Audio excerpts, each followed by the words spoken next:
एक बार फिर स्वागत है मेरे बच्चों आपका सरल भौतिकी में। यह है कक्षा 12। आज का पाठ है रेडियो धर्मिता, लेक्चर नंबर 3।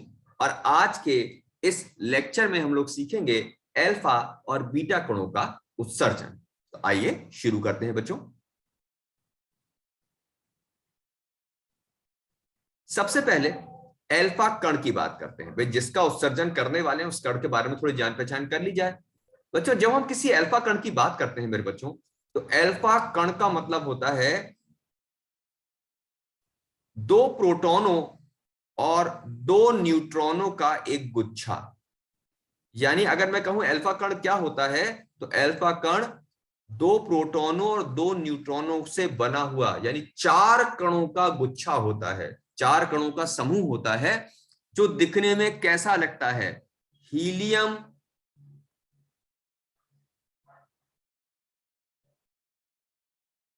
के नाभिक जैसा। अक्सर बुक्स में इसको बोल देते हैं हीलियम का नाभिक।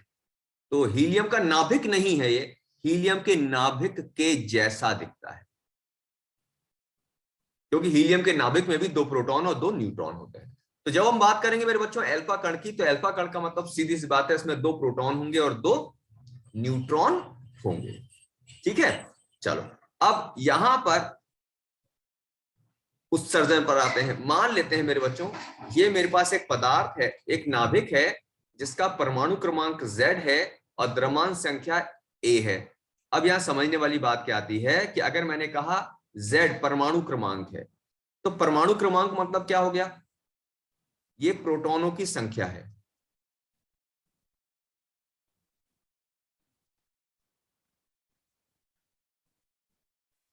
ये प्रोटॉनों की संख्या हो गई। और ए क्या होता है? ए होता है द्रव्यमान संख्या। द्रव्यमान संख्या का मतलब क्या होता है?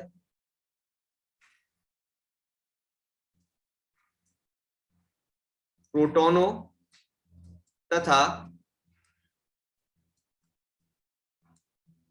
न्यूट्रॉनों की संख्या। यानी प्रोटॉन और न्यूट्रॉन टोटल कितने हैं, कुल कितने हैं, उनकी संख्या ए है। ए का दूसरा नाम याद होगा, जेड को क्या बोलते हैं बच्चों? जेड को बोलते हैं परमाणु क्रमांक। क्रमांक। और ए को क्या कहा जाता है?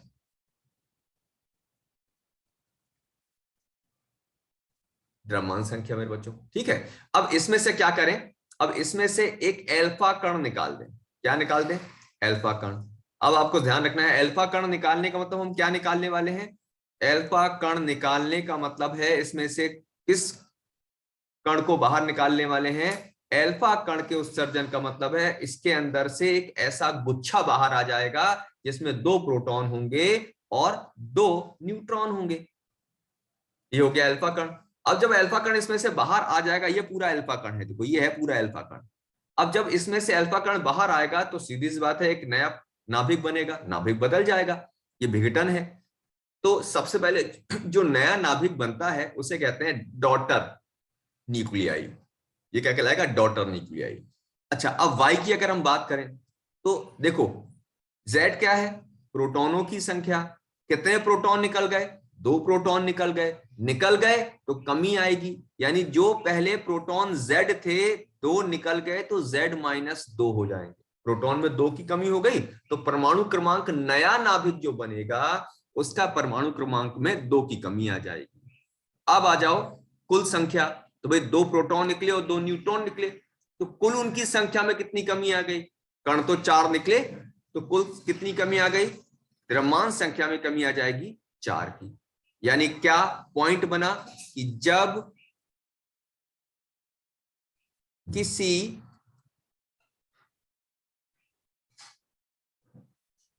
नाभिक से अल्फा कण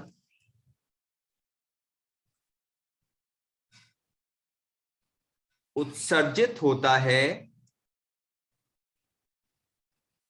तो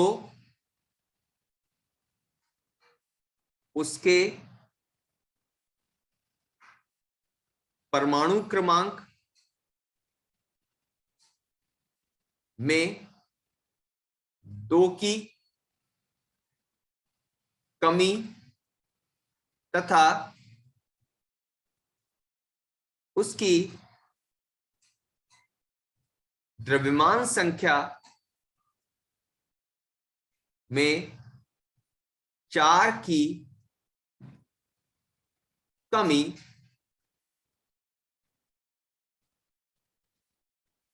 हो जाती है। ठीक है, इसको एक उदाहरण से भी समझ सकते हैं। जैसे मैं कह दूं,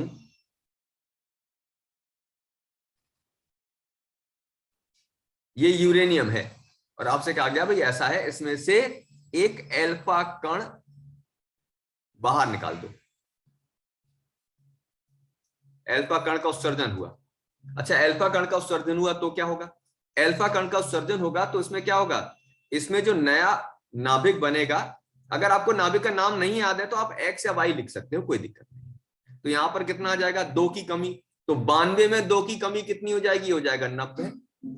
और ऊपर देखो ये क्या है? ये तो Z है और ये क्या होता है? ये होता है A। तो Z में कितने की कमी आ जाएगी? Z में कमी आ जाएगी 2 की, तो 92 से हो जाएगा 90। और A में कितने की कमी आएगी? 4 की। तो 238 में से 4 घटा दो, 238 में से 4 घटाओ, बचेंगे 234। ठीक है, यानी कभी भी अगर अल्फा कण निकलता है तो इस तरह से Z और A बदल जाएगा। चलो नेक्स्ट पॉइंट पर आ जाते हैं। अब देखो परमाणु क्रमांक में कमी कितनी आ गई? 2 की कमी आ गई। नेक्स्ट पॉइंट आ गया, बड़ा इंपॉर्टेंट पॉइंट है। परमाणु क्रमांक में कितने की कमी आई? 2 की कमी आ गई। भाई जो आवर्त सारणी होती है वो परमाणु क्रमांक के आधार पर बनी है। अब पहले पहले x था जिसके पास कितना था? z। और जो इससे अल्फा कण बनने के बाद y बना उसमें हो गया z-2। तो अब आवर्त सारणी में इनकी स्थिति पर जरा विचार किया जाए। ये आवर्त सारणी मान लेते स्थिति थी। ठीक है, तो अब यहां पर आवर्त सारणी में अगर मान लो ये अपने पास क्या है, इस जगह पर x है जिसका परमाणु क्रमांक z है और इसमें से अल्फा कण निकला। तो जैसे ही इसमें से अल्फा कण निकलेगा जो y पहुंचेगा वो y क्या हो जाएगा? क्योंकि z का मान कम हो गया तो y यहां पर आ गया z-2। यानी अगर किसी कण से अल्फा कण, किसी नाभिक से अल्फा कण उत्सर्जित हो जाता है तो आवर्त सारणी में उसकी स्थिति 2 स्थान कहां खिसक जाएगी? Left side. किस तरफ? बाईं ओर। लेफ्ट साइड मतलब बाईं ओर। ठीक, इसका मतलब यदि किसी नाभिक से अल्फा कण उत्सर्जित होता है तो उसकी आवर्त सारणी में नई स्थिति, नई स्थिति मतलब जो नया नाभिक बना y, नई स्थिति 2 स्थान बाईं ओर खिसक जाती है। ठीक है, 2 स्थान बाईं ओर खिसक जाती है, लेफ्ट साइड खिसक जाती है। ठीक है, चलो ये तो हो गया अल्फा कण का उत्सर्जन। अच्छा, एक आध उदाहरण और करा दें अल्फा कण का क्या? चलो अच्छा, जैसे मान लो ये है, एक उदाहरण और कर लो जिससे चीजें तुम्हें अच्छे समझ में आ जाए। ये उदाहरण मैं जितने बच्चे वीडियो देख रहे हैं उनको एज अ क्वेश्चन दे रहा हूं, उसका आंसर मुझे बताना। ठीक है बच्चों, कमेंट में बताना। 88 RA 226 नाभिक से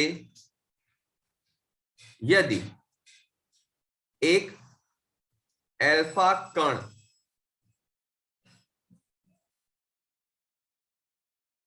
उत्सर्जित हो तो नए नाभिक का परमाणु क्रमांक मतलब Z तथा द्रव्यमान संख्या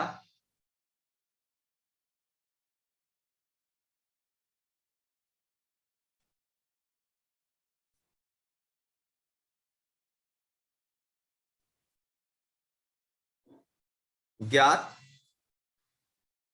करो। अब यानी ये जितने बच्चे भी इस वीडियो को देख रहे हैं,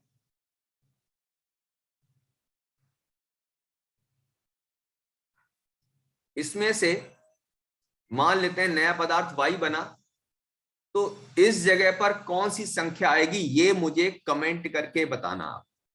ठीक है, देखें कितने बच्चे सही बता पाते हैं। ठीक है, ये आपके लिए होमवर्क हो गया। चलो अब आते हैं बीटा कण। बीटा कण, इसका नाम क्या है मेरे बच्चों? बीटा। अच्छा, जब हम बच्चों बीटा कण की बात करेंगे तो बीटा कण वास्तव में दो कणों का नाम है। बीटा कण एक कण नहीं है। बीटा कण जब कहा जाएगा तो उसमें दो कण आ जाते हैं। एक हो जाता है इलेक्ट्रॉन,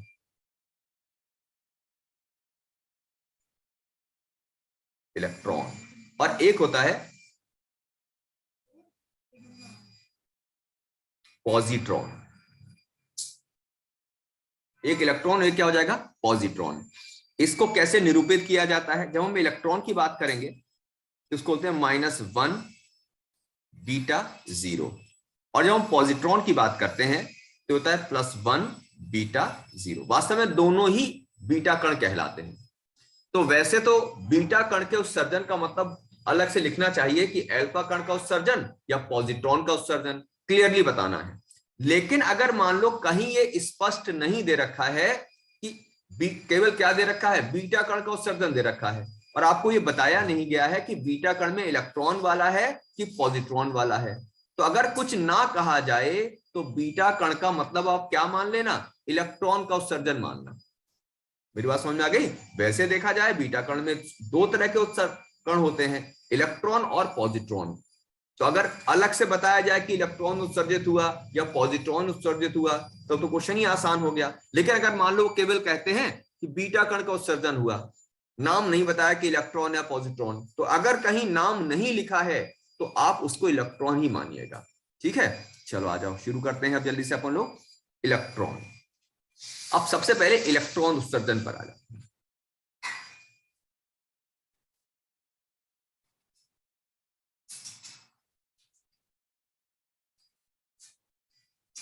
इलेक्ट्रॉन उत्सर्जन। अब इलेक्ट्रॉन उत्सर्जन की अगर हम बात करें तो जैसे मान लो ये एक नाभिक है और इसमें से -1 बीटा 0, ये बताया था ना इलेक्ट्रॉन का उत्सर्जन हो, तो उससे क्या परिवर्तन आता है?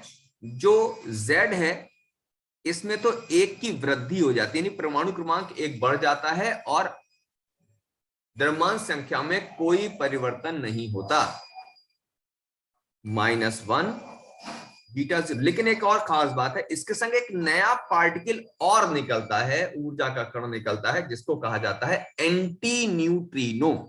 कौन सा कण हो गया ये? Anti neutrino.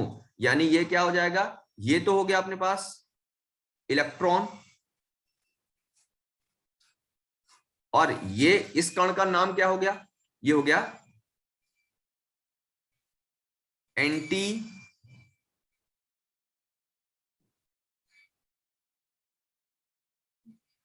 Anti neutrino. ठीक है, इसका मतलब हमने क्या सीखा?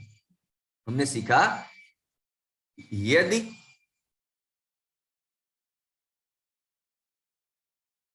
किसी नाभिक से एक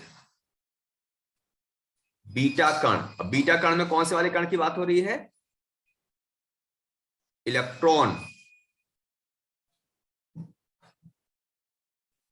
उत्सर्जित हो तो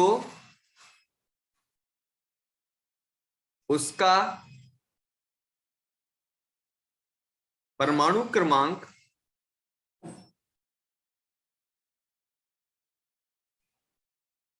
या उसके बोल देते हैं ना,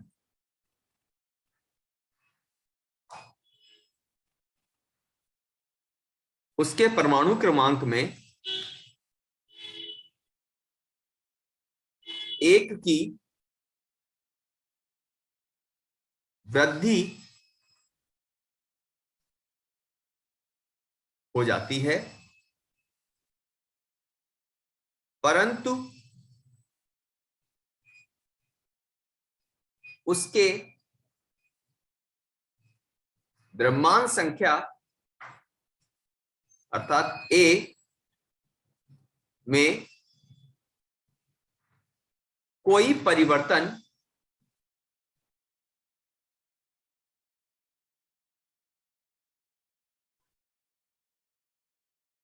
नहीं होता। यानी अगर किसी से एक इलेक्ट्रॉन, बीटा कण का मतलब इलेक्ट्रॉन उत्सर्जित हुआ, तो उसके द्रव्यमान संख्या में, उसकी द्रव्यमान संख्या में, जैसा कि आप देख रहे हो, उसकी द्रव्यमान संख्या में एक की वृद्धि हो जाएगी। लेकिन यहां से यहां देखो, सॉरी, उसके परमाणु क्रमांक में एक की वृद्धि हो जाएगी, लेकिन द्रव्यमान संख्या में कहीं कोई परिवर्तन नहीं होगा। ठीक है। और साथ में एक नया कण कौन सा निकलेगा? Anti neutrino. इसको मैं एक एग्जाम्पल से और आपको सिखाता हूं। जैसे अगर कहा जाए, कोई एग्जाम्पल ले लिया जाए, 90 TH 234 थोरियम है, इसमें से एक इलेक्ट्रॉन उत्सर्जित करा दिया, बीटा कण। जब इससे बीटा कण निकलेगा तो 90 से बन जाएगा ये 91, लेकिन 234 का 234 ही रहेगा, -1 बीटा 0, और प्लस एक नया कण क्या बताया था? एंटी न्यूट्रिनो, और निकल आएगा। ये हो गया बीटा कण का उत्सर्जन। ठीक। अगर मैं किसी और नाभिक की बात करूं, जैसे मान लो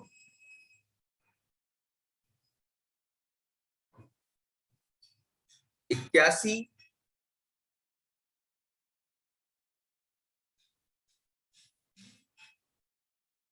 इसमें से एक बीटा कण निकालें। बीटा कण कौन सा वाला? बोले इलेक्ट्रॉन वाला, -1 बीटा 0। ठीक है बच्चों।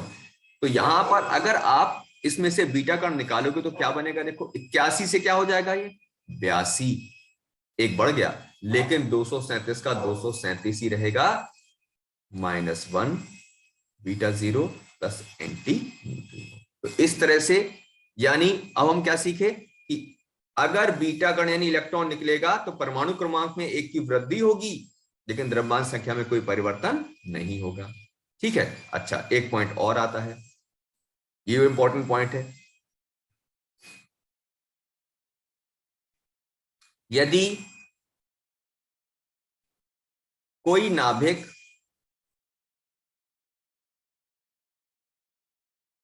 एक बीटा कण, बीटा कण कौन सा वाला?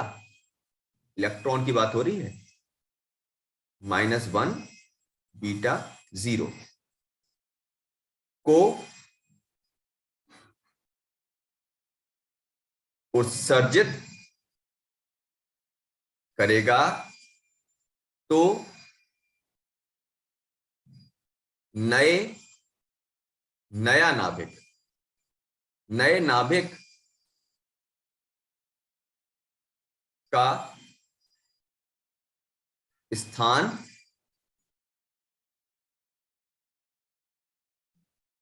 आवर्त सारणी में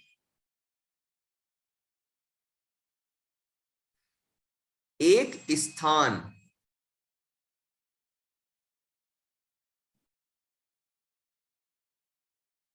दाईं ओर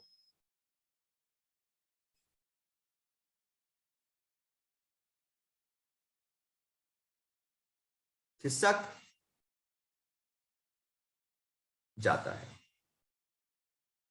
इसका मतलब क्या हुआ? देखो समझो फिर, ये मान लो ये आवर्त सारणी है, ठीक है, और ये मान लेते हैं अपने पास, ये मान लेते हैं ये आ गया अपने पास Z X। अब जब जैसे ही इसमें से एक बीटा कण निकला, जब इसमें से एक बीटा कण निकलेगा तो z, नया z कितना हो जाएगा, नया z हो जाएगा z+1, यानी y ये आ गया।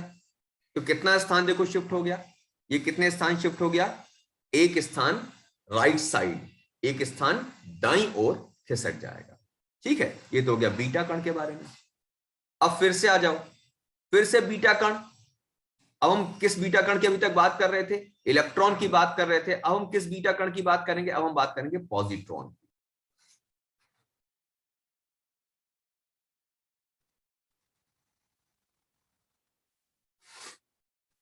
पॉजिट्रॉन की बात करते हैं। अब यहां पर पॉजिट्रॉन की अगर हम बात करें तो पॉजिट्रॉन का मतलब क्या होता है, +1 बीटा 0। इससे क्या होगा, जैसे मान लो ये कोई एक नाभिक है और इसमें से एक पॉजिट्रॉन निकल जाए बीटा का, ये स्पेशल कंडीशन है बच्चों, क्योंकि बोर्ड में इसको कम पूछा जाता है, लेकिन फिर भी आना चाहिए आपको। बीटा कण कौन सा वाला बीटा कण है, हम बात कर रहे हैं पॉजिट्रॉन। तो जब इसमें से एक पॉजिट्रॉन निकलेगा मेरे बच्चों, तो जो नया नाभिक बनेगा उसमें Z एक कम हो जाता है, लेकिन द्रव्यमान संख्या में कोई परिवर्तन नहीं होता। इसका मतलब क्या हो गया कि जब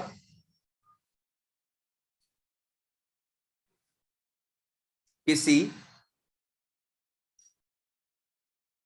नाभिक से एक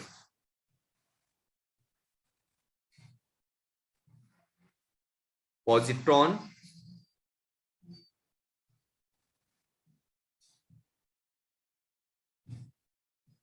निकलता है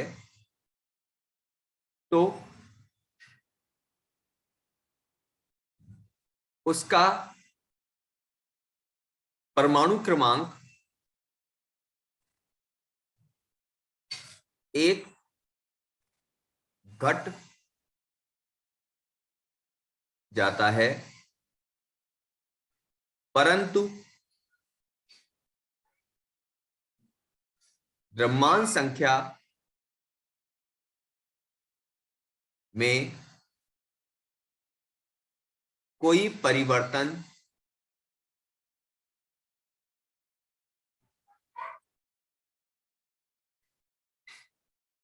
नहीं होता है, द्रव्यमान संख्या में कोई परिवर्तन नहीं होता है।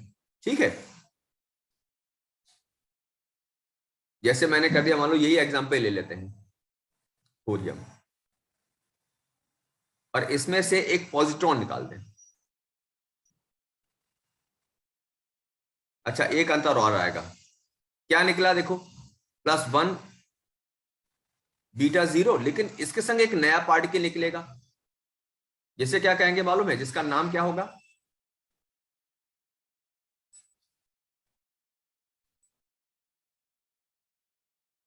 न्यूट्रिनो। ठीक है, ये कौन सा है, ये पॉजिट्रॉन। यानी क्या हुआ, अगर इलेक्ट्रॉन निकलेगा तो एंटी न्यूट्रिनो, और पॉजिट्रॉन निकलेगा तो न्यूट्रिनो निकलता है। ठीक है बच्चों, यानी क्या हो जाएगा, इसमें एक की कमी यानी 89,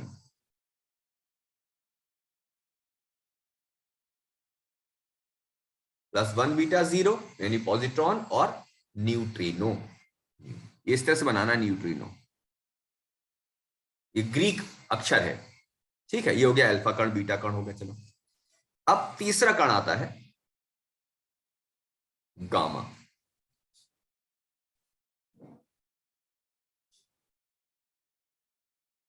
गामा कण का उत्सर्जन, गामा कण का उत्सर्जन, गामा को ऐसे बनाते हैं। अब जैसे मान लो ये कोई एक नाभिक है Z और A, और इसमें से एक गामा कण का उत्सर्जन करा दिया।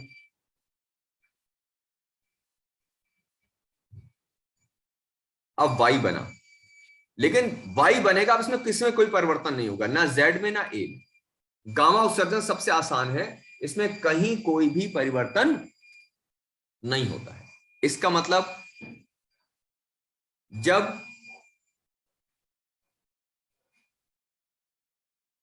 किसी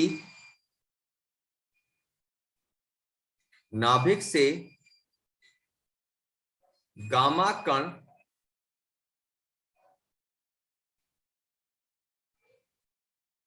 का उत्सर्जन होता है तो उसका परमाणु क्रमांक तथा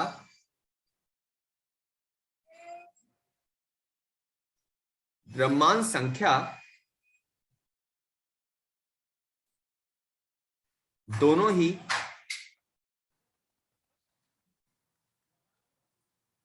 अपवर्तित रहते हैं, दोनों ही अपवर्तित रहते हैं।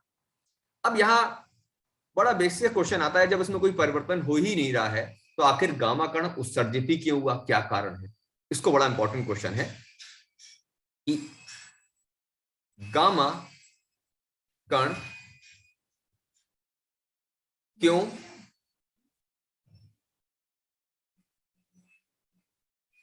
उत्सर्जित होता है। देखो बच्चों, होता क्या है, जैसे ये आपने सुना होगा, जैसे मान लो ये कि एक बंदूक है, ठीक है, और इसके अंदर एक गोली है। अब आपने क्या किया, बंदूक से क्या किया, इस गोली को फायर किया।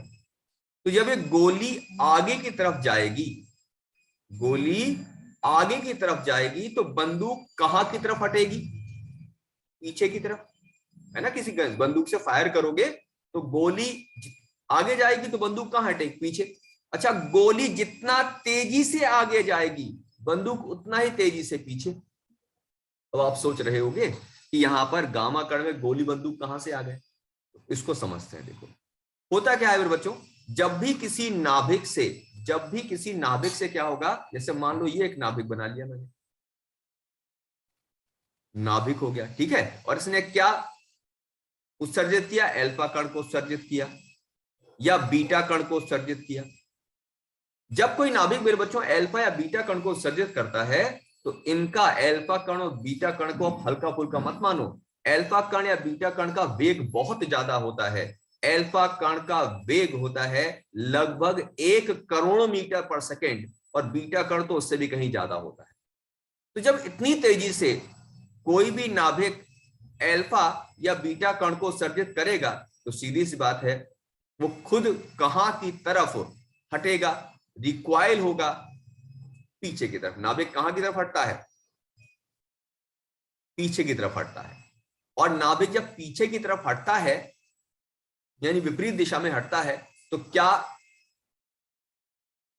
आ जाती है, इसके अंदर आ जाती है ऊर्जा।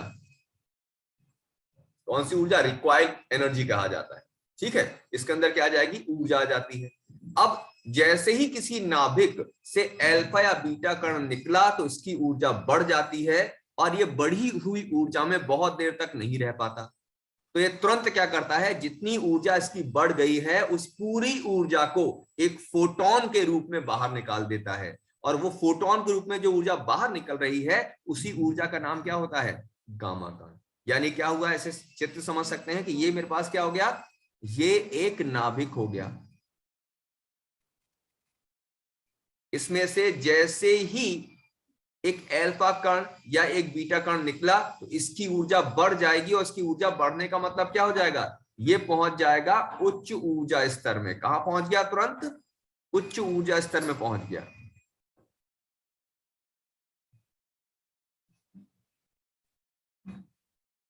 और उच्च ऊर्जा स्तर में पहुंचने के बाद क्या हो जाएगा, ये यहां रुका नहीं रहेगा, ये क्या होगा, फिर वापस आएगा। और जब ये वापस आएगा तो जितनी भी अतिरिक्त ऊर्जा इसने ली थी वो सारी की सारी क्या हो जाएगी, वो सारी की सारी एनर्जी के पैकेट फोटोन के रूप में उत्सर्जित करेगा। और यही उत्सर्जन क्या है, गामा कण। यानी वास्तव में गामा कण का उत्सर्जन हुआ क्यों, इसको स्थायित्व देने के लिए, इसकी बढ़ी हुई ऊर्जा को क्या करने के लिए, कम करने के लिए।